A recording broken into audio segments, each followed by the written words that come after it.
Cheers! Good morning, happy Saturday, end of another long week for me, so please do forgive me the lack of shaving. Welcome to my little channel where I tell you about the cars we have been detailing, PPFing, working on, and all that stuff. Cheers, by the way, I need a coffee on a Saturday morning. So yes, I'm here to tell you about this really lovely Supra, first one we've worked on actually. And I've struggled to make this video because it's not the normal sort of job we get, if I'm fair. The customer got in touch with us maybe 6 weeks ago and said he's had PPF put on elsewhere, wasn't massively happy with it. So we asked him to come over and have a look, and yeah, it wasn't the best job in the world. So the car was booked in for us to remove that PPF and install our PPF our way, I guess, if you like it. I don't want to comment too much on the previous job. It was done locally in South Wales. It was done by a company who I believe don't have a plotter. So if you watch my Instagram stories and stuff, you'll see we've spent, well, they're £6,000 or £7,000 for a plotter that plots. So basically it's like a computer controlled knife.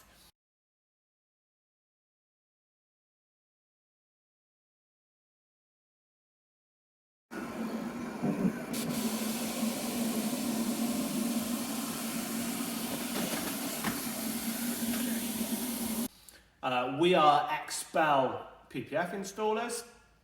One of probably the best thing about XPEL is the patterns. So they have a database of thousands, maybe even hundreds of thousands of cars and variations of cars. So for example, on the Porsches, whether it's sport design or non-sport design, or the 4-sensor bumper or the 6-sensor bumper or whatever. So the whole idea of that is that the film comes on a roll. It's then cut on the machine with very crazy patterns that are made to be stretched and manipulated so they fit the car really well. And the whole idea of that is just to get as good an install as possible, as safely as possible. By that, what we mean is not cutting around every panel edge and every gap and everything else, because we don't really want to wave knives around expensive cars. So so that's really the job on this. These are a difficult car to do. If you're super geeky, this is one of those cars where they don't make film big enough, or a lot of companies don't make film big enough. The standard width roll is 60 inches, and this bonnet, like the F-type bonnet, a lot of the big Ferrari V12 bonnets now, and the Portofino and the California and those sorts of things, the V8s, the Aston DBX we did the other week, they're wider than 60 inches both ways. So XPEL and a couple of the other really good companies now are doing bigger films to do bigger bonnets like that. So this car originally had a line there where the old film had come to, but also had a lot of other problems. A lot of what we call fingers popping up, so bits where the film had come unstuck and was popping up.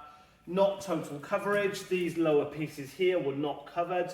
The install itself was not